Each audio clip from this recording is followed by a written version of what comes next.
Bueno, acá estamos, ahora sí. Bueno, muy buenas tardes. Es un placer para la editorial Repara Reyús presentar al Inspector General de Justicia, el profesor doctor Ricardo Augusto Nissen, quien en su segunda administración a cargo de este organismo de Contralor tan importante, tenemos el placer hoy de invitarlo para que nos comente ciertas resoluciones que han dado mucho que hablar básicamente sobre la problemática de las sociedades por acciones simplificadas y las sociedades extranjeras.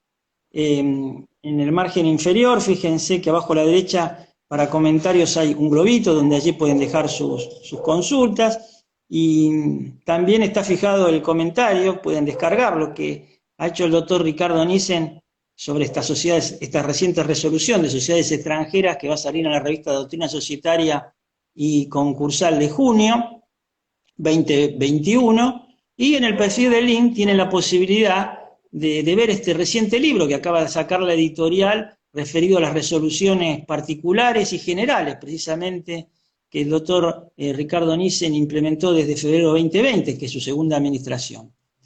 Bien, vamos a empezar por un tema sumamente polémico, que son las sociedades por acciones simplificadas, donde el doctor Ricardo Nissen, desde la doctrina, siempre se opuso a esta nueva tipología societaria por diversas cuestiones, diversos motivos, y que ahora ya, como inspector general y en la práctica, ha puesto a relucir en varias de sus resoluciones, ¿no? Inclusive hay un proyecto que ya tiene media sanción y está muy avanzada en la otra Cámara, donde se va a modificar la ley de SAS, la 27349, con importantes modificaciones, vaya la redundancia, que van a hacer esta tipología un poco más segura desde el punto de vista jurídico.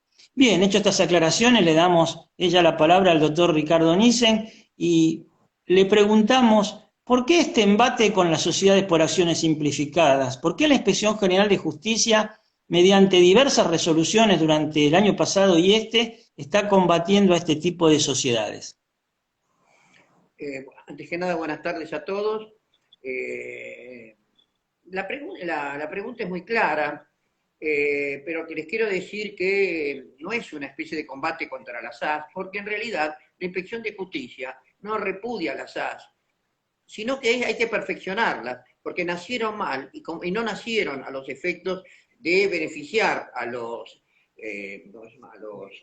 emprendedores, como dicen corrientemente y están insertas en una ley de emprendedor, sino que fueron la continuación legislativa de las sociedades offshore que habían sido condenadas al más absoluto de escarnio con los Panama Papers en el año 2016, en abril de 2016. Fíjense ustedes que en abril de 2016 la gente se entera y toma conocimiento, la gente común, no le digo el mundo de los abogados, que ya los contadores, que ya los conocíamos, sino gente común se entera de los perjuicios que a un Estado le causa la actuación de sociedades constituidas en guaridas fiscales por personas, argentinos, que trabajan en el país, viven en este país, pero actúan disfrazados detrás de una sociedad que es muy difícil encontrarle la vuelta en cuanto a sus verdaderos componentes y giran todas sus utilidades al exterior para pagar menos impuestos. Todo esto, el perjuicio que causa esta operatoria, que se llama operatorio offshoring, implicó, la verdad, que una aparición de los Panama Papers, la renuncia de varios funcionarios muy importantes de primer nivel en Europa. Acá en la protección de los medios se interviene siendo la persona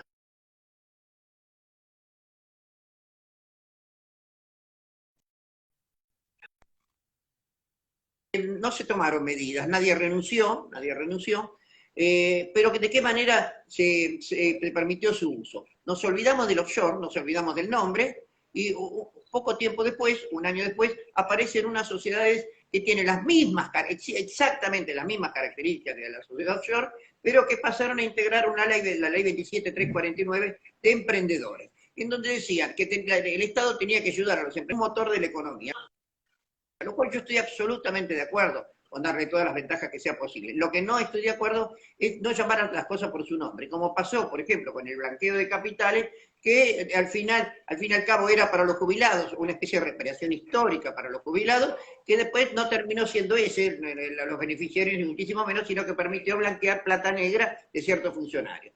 Y los jubilados, por supuesto, prácticamente no percibieron un peso. Y acá pasa exactamente lo mismo. Era una ley para emprendedores, que incluida en una ley de emprendedores, que al final pudo tener acceso a todo el mundo, donde los contratos eran iguales a los estatutos de las offshore.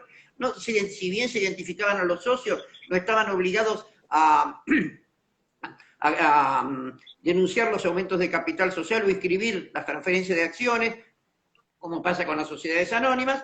No tenían el control de la Inspección de Justicia. La Inspección de Justicia no tenía ningún control sobre la Constitución, porque venían directamente, el trámite empezaba y terminaba en el Ministerio de Modernización. Nosotros lo único que teníamos que tomar nota era de la inscripción final de las sociedades, pero sin poder hacer el control de legalidad como preveía la ley 27349, y los emprendedores no eran tales, porque para hacer una ley de emprendedores tenemos que decir qué es un emprendedor, ¿no es cierto? Un emprendedor no es una persona que termina el colegio y dice, o la primaria y dice voy a poner una panadería. No es eso, es muchísimo más que eso. Un emprendedor es una persona que tiene ideas concretas y claras y vocación de seguir investigando para mejorar un producto o mejorar el procedimiento de realización de ese producto. Eso es así en todas partes. No cualquiera es emprendedor. Porque si nosotros queremos hacer una sociedad para aquellas personas que quieren dedicarse en la vida a una actividad, yo abogado, fulano tal contador, el otro abrir una peluquería, o como como se explicaba, bueno,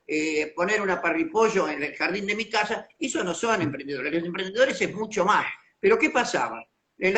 Vamos a caracterizar una sociedad offshore. La sociedad offshore, en el estatuto está en el nombre de dos personas que normalmente son los empleados del escritorio donde se crea. Esto en los capital social normalmente es alto, pero normalmente el 99,99 el 100% se integra con una suma bajísima. El objeto es amplio, con posibilidades de trabajarlo en el país de origen o en el exterior. Después, para la mayor parte de los países offshore, se prohíbe la actividad en el propio país a través de esas sociedades porque tienen sus sociedades domésticas, o sea, son todas para exportar.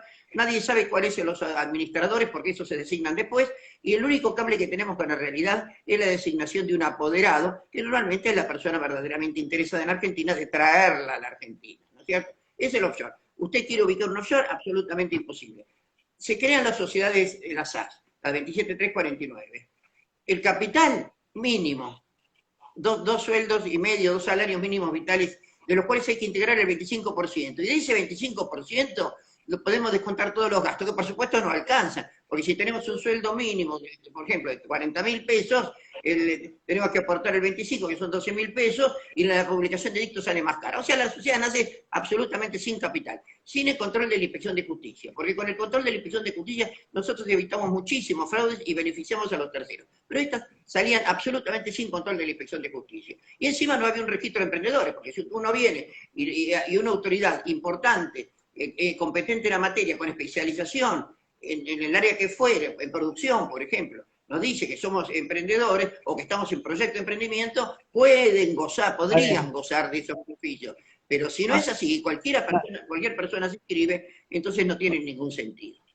Ahora, ¿a qué, doctor Nissen, a qué apunta? Está claro, sí, es entendible, pero ¿a qué apuntaría, sintéticamente, esta nueva ley que estaría a punto de aprobarse en el Congreso y que modificaría sustancialmente la 27349? Porque ya prácticamente no sería tan fácil constituir SAS en la medida que se apoya, que en la medida que surja esta nueva ley.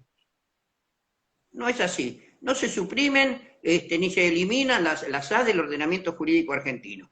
Fíjense lo que se le pide, que se inscriban en un registro de emprendedores para que las personas sean calificadas para acceder a ese tipo de ventajas que son muchísimas. Es como si usted querría hacer la sociedad de componentes o los sociedades agropecuarios y cualquiera tiene acceso. Esto es imposible.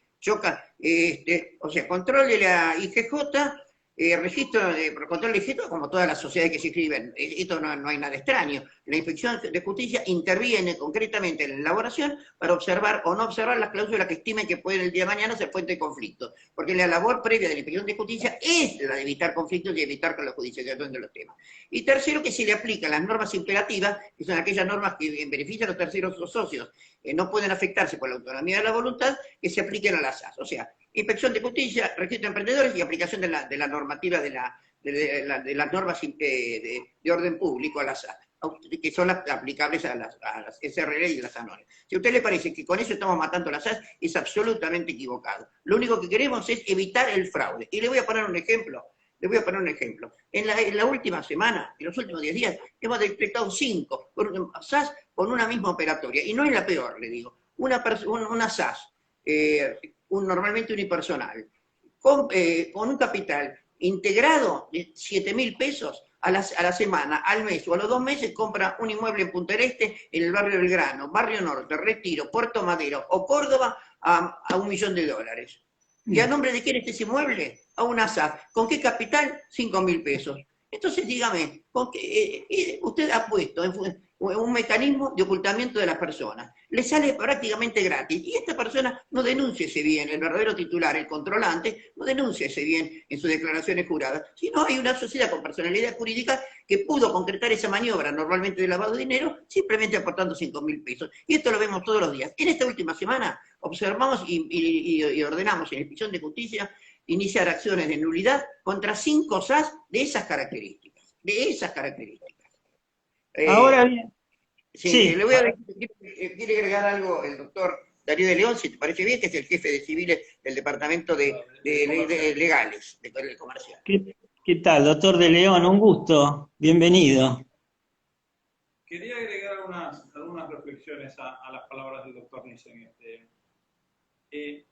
Sobre el proyecto que tiene media sanción en senadores y está aprobado en comisión en diputados. El primer problema que vemos acá desde la IGJ con la SAS es el objeto modelo amplísimo, el objeto modelo que en su momento se aprobó por la resolución 6 del 2018, si mal no recuerdo, 7 del 2018, prevé actividades que realmente permitían hacer absolutamente cualquier cosa, desde telecomunicaciones, gastronomía, todo lo que uno se pueda imaginar.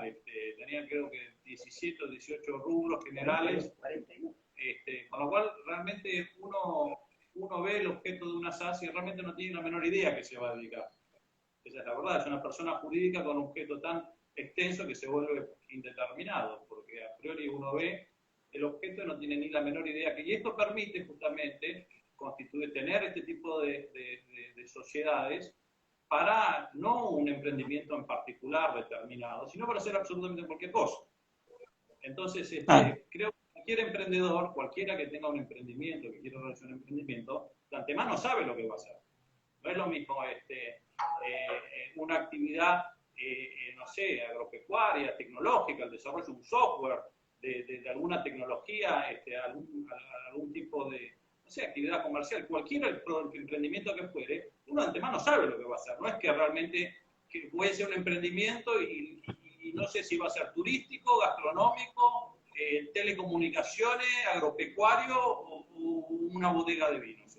Esta en la realidad no sucede. Quien realmente va a emprender sabe lo que va a hacer. Por lo cual, por eso nos parece importante que quien tenga un emprendimiento diga cuál va a ser el emprendimiento que va a hacer. Entendemos que cualquiera que inicia un negocio, es verdad, las pymes, los pequeños comerciantes, la micropyme, muchas veces uno comienza un negocio y el negocio, la actividad, bueno, va a ir mutando al principio hasta que uno se afianza, hasta que realmente encuentra. Por ahí requiere cierta flexibilidad al inicio, ¿no? Que por ahí, pero esto no es lo que se legisló ni con lo que estaba previsto en la normativa respecto a la SAS. La SAS era una herramienta, un vehículo societario con un objeto indeterminado, indefinido, sin capital. Sin capital. Con lo cual, de ahí la necesidad, o de ahí lo que prevé el proyecto, que tenga un emprendimiento, no diga a qué se va a dedicar. Eso va a ser en beneficio tanto del propio emprendedor, porque además que la Secretaría o la Secretaría de Emprendedores tenga un registro efectivo de los emprendimientos que está realizando, también permite conectar en sí estos emprendedores con eventuales, con potenciales subsidios o políticas que puedan tener desde la Secretaría de Pymes. Con lo cual, lejos de ir en perjuicio de los emprendedores, creo que beneficia a todos y también a los terceros, que tienen el derecho de saber para qué utilizar esa persona jurídica en particular. Esto por un lado. La segunda cuestión conflictiva, o que se ha puesto en debate respecto de las SAS, es que cuando llegamos acá en la Inspección de Justicia, nos dimos cuenta que en realidad las SAS no se inscriben en la Inspección de Justicia. La ley, la 27349, expresamente prevé que las SAS se inscriben al registro público. Lo que sucedió y lo que todavía sucede, lamentablemente, que el registro digital de las SAS no está bajo la órbita de la Inspección General de Justicia. Está bajo el registro digital, está bajo lo que era antiguamente el Ministerio de Modernización, que hoy es una subsecretaría, y ustedes dirán, bueno, pero en definitiva pasan por IGJ. Yo les digo a la mayoría de la gente que no lo sabe, hasta que llegó el inspector Nissen en la Inspección General de Justicia, las sociedades SAS en 24 horas no pasaban por IGJ. El sistema era automático, no intervenía ninguna persona humana, con lo cual era completar un formulario digital que no pasaba nunca por IGJ, ni entraba ni salía por IGJ. Lo que sucede, o lo que sigue sucediendo, es que IGJ, como usuario del sistema, tiene acceso porque se lo permite la Subsecretaría de Modernización, muy creo que es una subsecretaría. Pero el registro no es nuestro.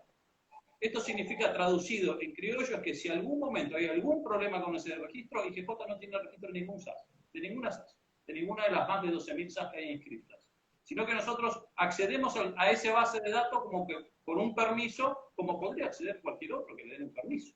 Pero no es lo que Ahora bien, doctor de León, ¿por qué usted, qué opinan de la doctrina que generalmente hemos escuchado, inclusive hemos leído varios artículos en distintas revistas jurídicas, donde se opone un poco a este activismo de la IGJ a nivel resoluciones de la IGJ? ¿En qué se basaría o qué opinan de esta doctrina que se opone con diversos fundamentos y cómo consideran que va a repercutir, ¿no?, esta actuación de la Inspección General de Justicia y esta ley próxima a salir en el resto del país?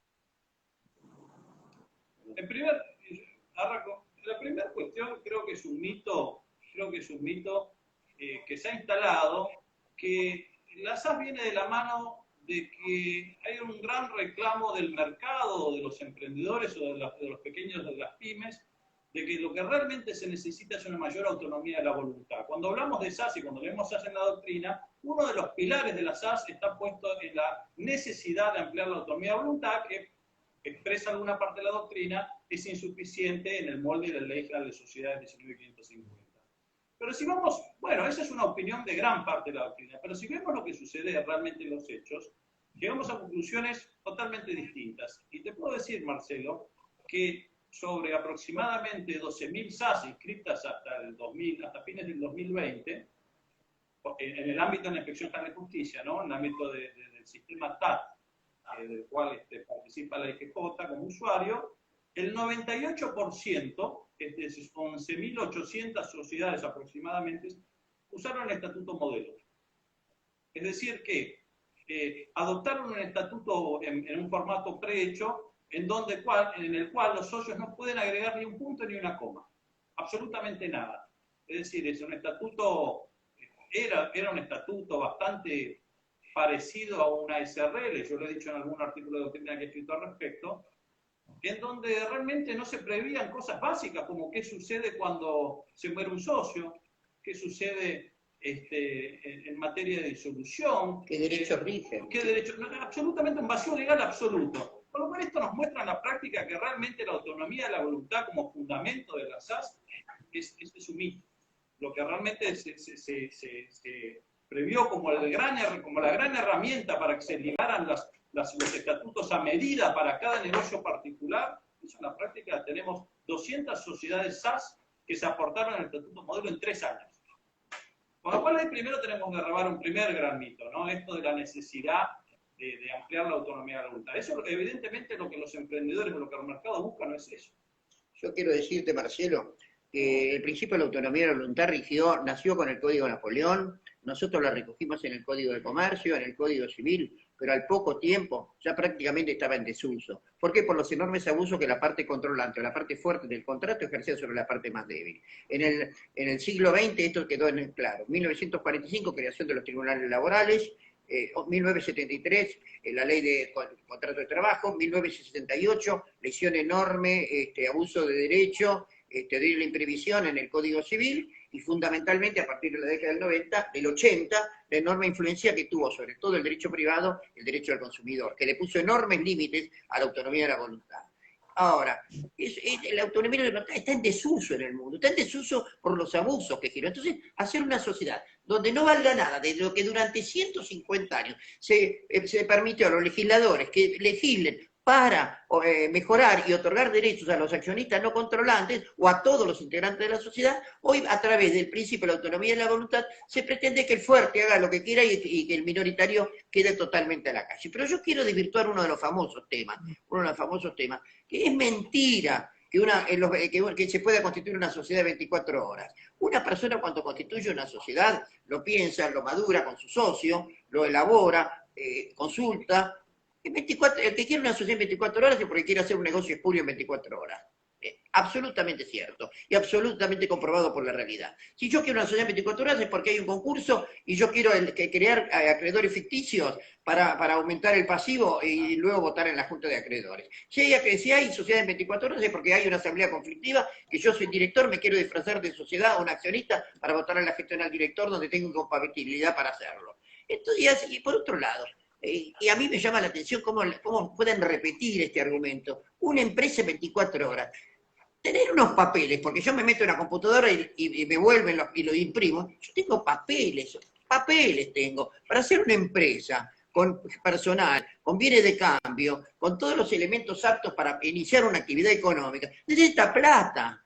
Con los papeles yo no tengo una empresa, no me enriquezco, no soy millonario con los papeles. O sea que se tenga una empresa en 24 horas es un mito absoluto. Y como les dije, lo de las 24 horas es lo primero que dejamos sin efecto, porque la verdad que no tenía ningún sentido. No permitía hacer absolutamente nada, una SRL en 24 horas era absolutamente imposible. Salía como chorizo y así son las consecuencias de lo que en realidad sucedió y que quedó explayado, quedó explicitado en muchos fallos, especialmente el fallo de Entre Ríos, donde se descubrieron en un tema de narcotráfico, donde intervino la banda Los Monos, cerca de 40 y pico, 43 o 46 SAS, ¿cómo?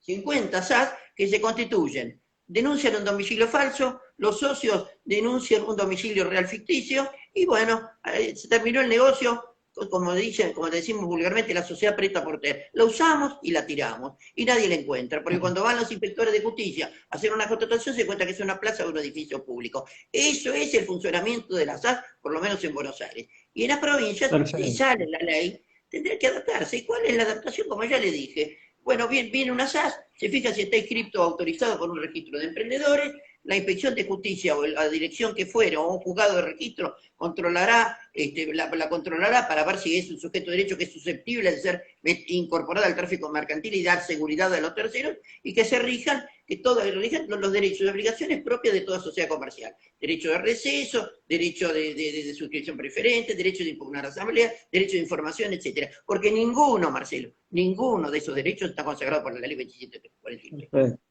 Bien, Ricardo, gracias también, doctor de León. Pasando a otro tema que está íntimamente relacionado con la SAS, ¿no? Porque muchas veces es una forma de actuación. Deberíamos hablar de esta reciente resolución de la Inspección General de Justicia, que precisamente tenemos este artículo del doctor Nissen que sale en nuestra revista Doctrina Societaria y Concursal de junio, la 8 del 20, que básicamente se refiere a las sociedades vehículo, ¿no? Y en cierta manera, una vez incorporado nuevamente el doctor Ricardo Nissen como Inspector General de Justicia, vuelve a actualizar estos artículos que él tanto había trabajado sobre la temática de sociedades extranjeras y que la anterior administración los había dejado de lado, es decir, que había flexibilizado toda esta posibilidad de sociedades extranjeras. ¿Qué nos pueden decir de esta reciente resolución sobre las sociedades vehículo y básicamente a qué apunta esta resolución sobre las sociedades extranjeras? Bueno, Marcelo, está ahí, Ricardo me cede la palabra en este punto. Yo voy a hacer una pequeña introducción y vos hablas de la resolución 8. Cuando sacamos la 7 del 2003, dijimos que la sociedad del extranjero, cualquiera sea su procedencia, o para guarida fiscal o un país normal, común, que tenía que venir a la Argentina podía venir en la medida que pruebe que tenía activos en el exterior, en su país de origen o en otra parte del mundo, o Bien. actividad en su país de origen o en otra parte del mundo, ¿no es cierto? Entonces eso obligamos a que aquellas personas constituidas en ese momento las que estaban de moda eran las de las Islas Vírgenes Británicas, Recuerdo. Bahamas, Bien, va. etcétera, etcétera. Sí. Que digan, tenemos actividad acá en Uruguay, tenemos actividad en Paraguay, en España o en mi país de origen. Luego, como el concepto de offshore se concentró en el hecho de que no se les permitía en los países originarios, en las guaridas fiscales, hacer actividades en ese país, nosotros, a raíz de lo que sucedió en el tema de Cromañón, de la desgracia de Cromañón, donde del desastre fue en una sociedad offshore, se prohibió en Buenos Aires, en la jurisdicción de Buenos Aires, el control de ejerce la inspección de justicia, escribir sociedades provenientes de guaridas fiscales, ¿no es cierto? Pero hubo un problema. Había sociedades multinacionales importantísimas, conocidas por todo el mundo, que tenían desde hacía muchos años, de la década del 90, la habitualidad de cuando se incorporaba en un país como la Argentina, se incorporaba a través de una sociedad proveniente de un paraíso fiscal, pero con la condición que se llamaba, o de extranjera, que se le denominaba sociedad vehículo, porque era vehículo de esta. Pero esto de que era vehículo quedaba claro en los estatutos cuando se escribía a esta sociedad en el 123. Decía, la sociedad controlante tiene que manifestar concretamente que la vehículo es simplemente una sociedad sin personalidad jurídica porque va a responder exclusivamente a las instrucciones que partan de la base de la sociedad controlante que tenía el 99%. Que se va a hacer responsable, y esto tenía que surgir de actas, directorio de asamblea, se va a hacer responsable por los fracasos en los negocios o la desaparición, porque había experiencias, la desaparición de la sociedad vehículo, que en realidad carecía de personalidad jurídica. El artículo 54 era práctica, 54 tercer párrafo de la ley de sociedad y disponibilidad de la personalidad jurídica, era aplicable prácticamente en forma automática. Y por eso se aceptó que cada sociedad extranjera, real, concreta, inclusive en la mayor parte multinacional, pueda venir a la Argentina no actuando personalmente, directamente, sino a través de una sociedad vehículo. Esta costumbre que inauguró la Inspección General de Justicia y la plasmó en la resolución 7 del 2005 y la 7 del 2015, fue totalmente desvirtuada, a punto tal que cuando en el interregno entre el 2018 y 2020, que estuvo la administración anterior, se derogaron todas esas normas y esto fue un festival realmente, Marcelo, fue un festival porque ingresaron todo tipo de sociedades, las más raras del mundo, mucho más raras que la de la primera época, todas sociedades de Delaware, donde no existe órgano de gobierno, todo es el órgano que lo decide la administración, y Delaware no suministra los datos de quiénes son los que integran el órgano de administración. Pharmacity es precisamente el claro ejemplo de una sociedad de Delaware donde todos sabemos quién la maneja, pero no nos puede ser informado del exterior quiénes son los integrantes del órgano de administración. Y contra esas cosas luchamos. Y ahora te digo de qué manera hemos logrado, o intentado, combatir, te lo va a explicar Darío, el abuso de la sociedad vehículo, que ya expliqué de qué consiste. A ver, te escuchamos, Darío. Lo primero que tengo que decir es cuando asumió Ricardo acá en la Inspección General de Justicia, la segunda resolución general que sacó, es justamente el restablecimiento de las normas que fueron derogadas por la resolución 6-2018 y 8-2018, creo, en donde se derogó todo el régimen de extranjería que comenzó en la primera gestión de Ricardo, allá con la resolución 7 del 2003. ¿Cuál es el objetivo de esta normativa? Básicamente dos cuestiones. En primer lugar, que el Estado y que los terceros eventualmente puedan saber dos cosas. Primero, si viene una sociedad constituida en el extranjero, ¿de quién es? ¿Quiénes son los socios? Primera cuestión. Cuestión que fue eliminado de la resolución 7, con lo cual durante varios años, durante 2 años, se permitió justamente la inscripción de sociedades que no tenían que acreditar quién eran sus socios. Esto va en contramano no solamente con la reglamentación o con nuestra ley societaria, sino en contramano con toda la tendencia mundial en materia de prevención del lavado de activos. Justamente lo que se busca, tendencia mundial, es que se sepa quiénes son los controlantes de las personas jurídicas. Se tiene que saber quiénes son los reales dueños, los reales titulares de las personas jurídicas. Esto a partir de, bueno, todo el GAFI y toda la normativa que se dictó en consecuencia y todos los tratados internacionales que existen. Con lo cual eso en nuestro país no sucedió. Se podían inscribir sociedades extranjeras de lugares totalmente respondidos sin que se dijese quiénes eran los dueños. En segundo lugar, otra cuestión que también se había eliminado era la necesidad de acreditar que la sociedad constituida en el extranjero que se iba a inscribir acá en el juicio de justicia, que acreditase su actividad afuera. Ustedes saben que nuestra ley, el 124, establece justamente que las sociedades constituidas en el extranjero, pero cuya principal actividad se desarrollan en la República Argentina, se rigen por la ley argentina. Esto es justamente la norma antifraude que prevé nuestra ley de sociedades. Pero eso no había que acreditarlo, ¿no? Venía cualquier sociedad de cualquier parte del mundo sin acreditar quién eran los dueños, sin acreditar qué actividad tenían en el exterior y se la inscribía. Y otra cuestión es que tampoco se eliminó la norma que prohibía o limitaba la inscripción de sociedades provenientes de paraísos fiscales o países que están de alguna manera señalados por el GAFI, la OCDE o demás organismos internacionales como no colaboradores o poco colaboradores con los regímenes de transparencia en materia de normativa antilavado. Sobre estos tres ejes se dictó la primera resolución y se restableció toda la normativa dictada bajo el régimen de la 7 de 2003 hasta la 7 de 2015. Después, durante este último año, lo que estuvimos viendo, la tendencia que estuvimos viendo, que si bien reimplementamos la normativa de extranjería, en gran medida muchísimas sociedades constituidas en el extranjero de alguna manera esquivaban todo el régimen de cumplimiento y de transparencia a donde apunta la 7 del 2015 mediante la utilización de la sociedad vehículo, ¿no? Esta sociedad vehículo que en su momento se creó a partir de una resolución particular, que fue la 22 del 2004, un caso particular en donde una sociedad no podía acreditar que su principal actividad estaba fuera de la República Argentina, pero una sociedad muy conocida internacionalmente que quería realizar una inversión en la República Argentina y quería utilizar una sociedad la cual controlaba, la cual se creaba exclusivamente para operar en la República Argentina. Con lo cual no tenía actividad fuera de la República Argentina, pero sí lo tenía subcontrolado. Y bueno, si bien esto en principio contraría al régimen previsto por la ley de sociedades, contraría el 124, haciendo una excepción a este régimen y viendo que en el caso concreto realmente no había una ilicitud, sino que realmente había una necesidad de alguna manera adaptar nuestra normativa vía reglamentaria para permitir justamente que estas empresas pudieran invertir y realizar negocios en la Argentina, haciéndose responsables de toda esa actuación de esa sociedad controlada que no podía acreditar el cumplimiento de los requisitos legales y reglamentarios, se previó esta herramienta de la sociedad vehículo.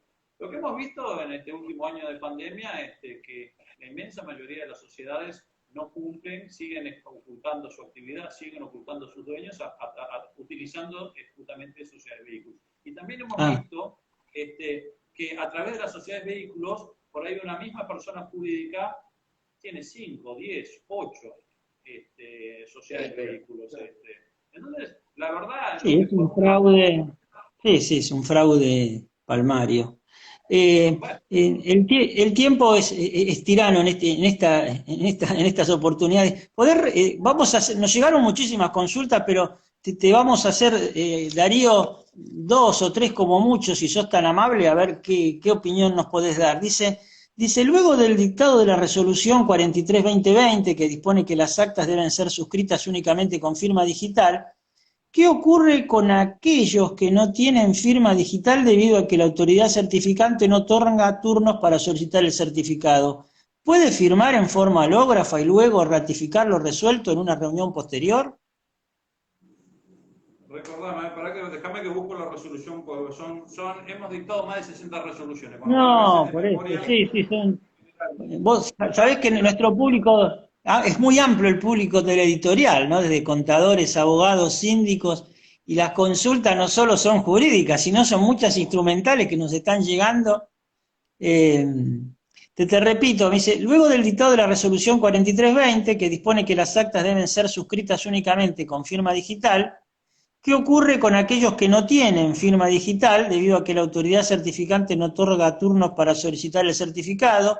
Dice, ¿pueden firmar en forma hológrafa y luego ratificar lo resuelto en una reunión posterior? Yo no sé cuál sería, considero que sí, que no habría ningún inconveniente. No hay problema con eso, sí, sí. Sí, sí. Acá, y la segunda nos dicen, ¿cuál es su opinión respecto al límite del artículo 31 de la Ley de Sociedades para con las SAS que tienen un objeto amplio? El artículo 31, la participación de una sociedad en otra. Y por Sí, supuesto que se aplica el artículo 31, desde ya. está bien, esta se teoría de aplicación. Y después está en cierta manera que un poco la contestaron, dice, ¿qué normas implementaría la IGJ de aprobarse el proyecto de ley que suspende la constitución de SAS y el traspaso del RICE a cada registro público? Porque se han dicho muchas falsedades de eso. La idea, y por eso la necesidad de la suspensión, es justamente que ese registro digital, que no está bajo la órbita de la Inspección de Justicia, donde hay más de 12.000 sociedades inscritas y no sé cuántas reformas posteriores, con lo cual deben haber cerca de 18.000 inscripciones en un libro o un registro digital que no es de la Inspección General de Justicia. Todo eso hay que traer un libro de la Inspección General de Justicia, digital o en papel, pero hay que traer toda esa información registral al registro que corresponde, que es la Inspección General de Justicia. Con lo cual, toda esa registración tiene que estar en un libro bajo la órbita de la Inspección General de Justicia, y todas las sucesivas SAS que se inscriben se tienen que inscribir en el registro a nuestro cargo. Entonces, esa es la necesidad por el cual necesitamos hacer un traspaso de un registro que legalmente nos corresponde, pero en la práctica no lo tenemos. Está bien, está bien. Y a ver acá la última, para no robarle tanto tiempo, dice, a la SAS... Marcelo, Sí, ¿querés discúlpame. aclarar? Sí. No, una aclaración porque parece que a lo mejor no se entendió el tema del orden público. Las normas del orden público son válidas, que están en la ley de sociedades, tienen que regir para las sociedades porque de emprendedores, o para las SAS o para acciones simplificadas, simplemente porque las normas de orden público que están previstas en la ley se deben aplicar a todas las sociedades por acciones, y la SOSASAL es una sociedad por acciones también. Por lo tanto, el 31 es de orden público, ¿sí o no? No, totalmente, porque limita Correcto. las participaciones societarias en defensa del cumplimiento del objeto social, o sea que en defensa del tercero. Obvio entonces que la SAS tiene que cumplir con el 31. Perfecto. La última sería, dice, a la SAS se le aplican las disposiciones de la 7 del 2015 respecto al destino de los resultados del ejercicio y el orden de afectación de las cuentas de capital para absorción de pérdidas. Sí, supongo que sí, eso está en la resolución 7.2005 y creo que en esta coincidimos de que sí se les aplica. Bueno, muchísimas gracias. No sé si, Darío, querés redondear en 5 minutos una idea general en base a estas dos resoluciones para que les quede claro acá la cantidad de gente que nos está viendo en este momento. Yo por mi parte les agradezco esta oportunidad que nos dan a la editorial, a Repare Reuse, la colaboración continua con respecto a nuestra editorial, en el desarrollo del material. Por mi parte, al margen de las controversias que pueda haber sobre resoluciones de la IGJ, activismo, no activismo, los que estamos en el derecho societario estamos acostumbrados a eso, yo quiero recalcar y felicitarlos por el empeño que no solo en esta administración, también lo vi en la anterior administración del doctor Nissen, donde las resoluciones en sus considerandos, si alguien las puede leer y apreciar, son fundamentadas. Acá no hay nada a las apuradas. Insisto, ¿se puede coincidir o no se puede coincidir? Pero de ninguna manera se les puede quitar a ustedes el inmenso nivel académico que están demostrando, y verdaderamente con funcionarios que entienden el derecho societario, porque muchas veces veíamos que en distintos organismos están a cargo funcionarios que, bueno, a lo mejor es un puesto político y a lo mejor se pierde un poquito de efectividad. Este no es el caso. Se podrá estar, insisto, a favor o en contra, pero nadie puede desconocerles ese mérito que le han puesto inclusive en años de pandemia, donde me consta que todo el personal, básicamente de los que están a cargo del organismo de Contralor, han asistido al organismo y han hecho lo imposible para que este organismo, que es el más importante de nuestro país, pueda seguir desarrollándose y tener, ¿no?, el brillo que siempre supo tener la Inspección General de Justicia. Así que, modestamente, yo les agradezco y los felicito por esta tarea que están desarrollando. Y ahora sí, para terminar, tanto Ricardo, vos, Darío, si quieren concluir en 5 minutos, porque más no tenemos, con estas 2 resoluciones, me encantaría que lo puedan hacer. Mira, gracias. Bueno, también estamos muy agradecidos con vos, Marcelo, y con la editorial por darnos esta oportunidad de transmitir nuestras ideas con la gente justamente que viene y que es usuaria habitualmente de los servicios de la Inspección General de Justicia. Como reflexión, quiero dejar, para redondear, quiero dejar la siguiente reflexión. A ver, quiero dejar lo siguiente claro. No es que desde la inspección estamos en contra de lo digital. Primer gran falacia, primer gran mentira. Siempre en la historia del derecho societario, todos los que hacemos esto, han existido como 2 visiones contrarias, ¿no? Por un lado, un registro que tiene que registrar, que lo importante es que los trámites salgan rápido, sin demasiada intervención del Estado, no hay que mirar mucho los papeles, sino que las cosas salgan rapidito, rapidito, rapidito, y la inspección debería únicamente limitarse a esa función de ponerle la plancha de inscripción a los trámites. Y por otro lado, una visión en donde el Estado debe intervenir, debe actuar de forma preventiva, debe evitar que se mal utilice el vehículo societario para fines para los cuales el legislador no lo previó. En definitiva, las sociedades son vehículos para generación de riqueza, para generación de trabajo, para la creación de empresas, y visión que compartimos totalmente. Pareciera ser que la inspección o hace una cosa o hace la otra, ¿no? Cuando controla no registra, cuando registra no controla. Nosotros creemos que la inspección es un órgano de control, es importantísima la función de control que debe ejercer la inspección, por eso se llama inspección de personas jurídicas, es más simplemente que la función de registrar, pero eso no va en desmérito de la función de registrar. La Inspección General de Justicia, lo que nosotros valoramos es que sea un organismo que controle a las personas jurídicas y que sea eficaz en lo que es la registración. Y esto viene de la mano, lo que decía Ricardo, de la SRL 24. Nosotros modificamos la SRL 24. Hoy son 5 días. Hoy son 5 días hábiles para tener una SRL o una SA inscripta, con quit y con libros rubricados. Con lo cual, en el plazo de 5 días, una sociedad que ingresa sale ya prácticamente para funcionar.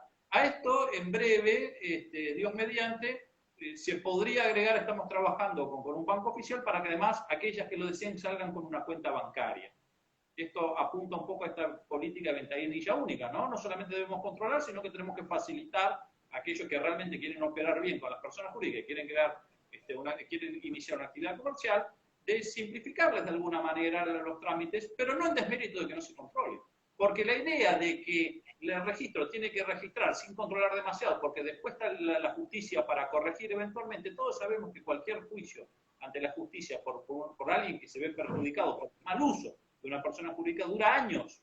Entonces, acá, como Ricardo dijo, en el caso de los monos, nosotros veíamos que ingresaban cada 2 semanas una sociedad por las mismas personas que ya habían constituido 50. ¿Qué debe hacer el registro? ¿Dejarla pasar y que después vayan a la justicia? Por ahí la doctrina se dijo, no, bueno, para eso está el artículo 19. Claro, constituir una sociedad en 24 horas cuando notoriamente es una sociedad utilizada para fines fraudulentos, para fines ilícitos, entonces la solución sería esperar, cruzarse de brazos y después iniciar 50 juicios de disolución que van a llevar 10 años y con el consiguiente trabajo que eso lleva tanto para la administración pública como para la justicia. ¿Para qué? ¿Para qué debemos ir por esa solución cuando ya de entrada se nota que hay una ilicitud manifiesta? Con lo cual, como idea, yo creo que desde esta administración del inspector general, la cual comparto plenamente, nuestra idea es que la inspección funcione registralmente correctamente, en plazos razonables, que creemos que 5 días es un plazo razonable para que se pueda constituir una sociedad con todos estos beneficios, libros rubricados, quit y eventualmente hasta una cuenta bancaria, pero también que la inspección efectivamente pueda ejercer un control para ver cuáles son las sociedades que salen al mercado. Y a todo eso apunta la normativa, tanto de SAS como de extranjería, como la demás normativa que hemos dictado. Eso en definitiva. En materia de asociaciones civiles hemos también ido en este sentido. Hay que apoyar este sector, porque es un sector muy importante para la sociedad en general, con lo cual existe por ahí alguna visión de que realmente somos retrógrados, de que queremos volver al papel, de que queremos volver a las tablas de arcilla. Esto no es así. Queremos avanzar en la digitalización.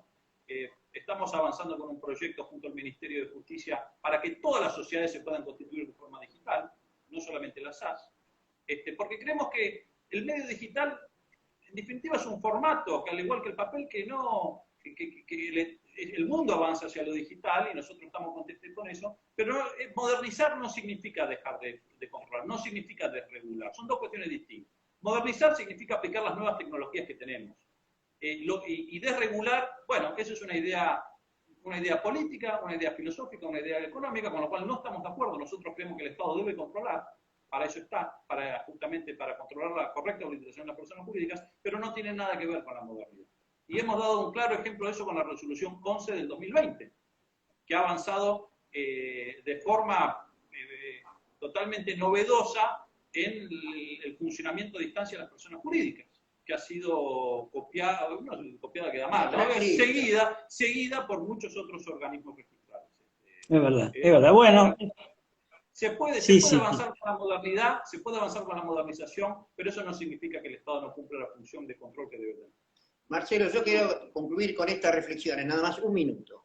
La Inspección de Justicia se creó en 1893 para evitar los abusos del mal uso de los negocios societarios, el mal uso de las sociedades, y la experiencia en 150 años demostró concretamente, o 140, demostró que todos los tipos societarios se utilizaron en algún momento para algo que no correspondía. Para evitar eso, ya en 1893 está la Inspección de Justicia, que fue creado en su momento como un cuerpo de inspectores. El tiempo avanzó y nosotros lo que queremos concretamente es defender el funcionamiento de la sociedad, el buen funcionamiento, custodiar la legitimidad de los procedimientos societarios, ver que no se le frustran derechos a los socios y quizás lo más importante, proteger a los terceros por el mal uso societario. Y la experiencia demuestra que esos terceros son normalmente los acreedores laborales, los acreedores involuntarios, el cónyuge y los herederos. Porque, y el Estado fundamentalmente a través del fisco y bueno, por la evasión de divisas que implica para el Poder Ejecutivo en general para la administración de los fondos públicos. Con lo cual, se nos contesta, bueno, si hay un problema que vaya a la justicia. Como lo dijo Darío, nosotros estamos para evitar que vayan a la justicia, porque un fraude se comete en 3 días, en 24 horas. El restablecimiento de la justicia, en la justicia de estos fraudes se demoran 10 años. Y para eso está la justicia, para evitar que una persona se enferme y hasta se muere sin poder solucionar su problema, porque resulta que el que utilizó una sociedad lo defraudó ahora con poca plata y en tiempo récord. Nada más que eso. Clarísimo. Bueno, clarísimo, doctor Nissen, doctor De León. Les agradezco, bueno, infinitamente esta oportunidad que tienen para con la editorial. Modestamente los felicito, insisto, por su actuación, por el empeño, y que lógicamente se vuelca mucha doctrina acá en el organismo de Contralor. Esto no son ideas nuevas. Todos los que estamos en el derecho societario sabemos que todas estas normas surgen de muchos años de doctrina, de muchas ponencias de congreso, y lógicamente una idea de Estado, una idea de gobierno. Así que bueno, muchísimas gracias, nos vemos en cualquier momento, y fuerza, vamos para adelante. Hasta luego, adiós. Hasta luego.